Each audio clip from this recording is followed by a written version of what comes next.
ದೇವರು ಒಳ್ಳೆಯವ್ರನ್ನೆಲ್ಲ ಬಹಳ ದಿನ ಭೂಮಿ ಮೇಲೆ ಉಳಿಸೋದಿಲ್ಲ, ಕರ್ಕೊಂಡ್ಬಿಡ್ತಾನೆ ಅನ್ನೋದಕ್ಕೆ ಇದು ಒಂದು ಉದಾಹರಣೆ. ಒಂದು ಅಪರೂಪದ ಕನ್ನಡದ ಹೆಣ್ಣು ಮಗು ಅಪರ್ಣ. ಕನ್ನಡ ಪದಗಳಿಗೆ ಅಲಂಕಾರ ಮಾಡಿ ನಮಗೆಲ್ಲ ಪರಿಚಯ ಮಾಡಿಸಿದಂಥ ಹೆಣ್ಣು ಮಗು. ನಾನು ಯಾವಾಗಲೂ ಅವರನ್ನು ಟೀಚರ್ ಅಂತ ಕರಿತಾ ಇರ್ತೀನಿ. ಯಾಕೆಂದರೆ ಭಾಳಷ್ಟು ಜನ ಅವರಿಂದ ಭಾಷೆಯ ಪಾಠವನ್ನು ಕಲಿಬೇಕಾದಂತ ಇತ್ತದು. SP ಬಾಲಸುಬ್ರಹ್ಮಣ್ಯಂ ಅವರು ಒಂದು ಕಾರ್ಯಕ್ರಮದಲ್ಲಿ ಹೇಳ್ತಾ ಇದ್ರು, ಅಪರ್ಣ ಅವರ ಹತ್ರ ಒಂದು ತಿಂಗಳು ನಾನು ಟ್ಯೂಷನ್ಗೆ ಹೋಗಬೇಕು ಸರ್ ಅಂತ ಹೇಳಿ.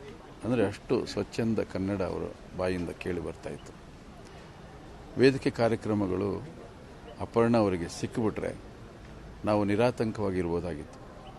ಅಷ್ಟು ಅಚ್ಚುಕಟ್ಟ ಕಾರ್ಯಕ್ರಮಗಳನ್ನು ನಡೆಸ್ಕೊಡ್ತಾ ಇದ್ರು. ಕಾರ್ಯಕ್ರಮಕ್ಕೆ ಬರುವ ಅತಿಥಿಗಳು ಕಾರ್ಯಕ್ರಮದ ಬಗ್ಗೆ ವಿಶೇಷವಾಗಿ ಎಲ್ಲವನ್ನು ತಿಳ್ಕೊಂಡು ಅವ್ರ ಬಗ್ಗೆ ತುಂಬ ಸುಂದರವಾಗಿ ನಿರೂಪಣೆ ಮಾಡ್ತಾಯಿದ್ರು.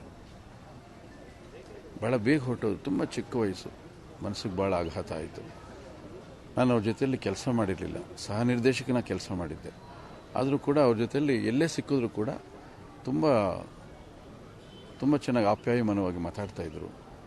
ಒಂದೆರಡು ಚಿತ್ರಗಳಲ್ಲಿ ನಾನು ಕರೆದೆ, ಅವಕಾಶ ಇತ್ತು, ಅವರು ಡೇಟ್ಗಳು ಹೊಂದ್ಕೊಂಡು ಬರೋಕ್ಕಾಗಲಿಲ್ಲ. ಬಟ್ ಇವತ್ತು ಅವರ ಅಗಲಿಕೆ ನನಗೊಂದು ದೊಡ್ಡ ಆಘಾತ, ಬೇಸರ ಆಗುತ್ತೆ.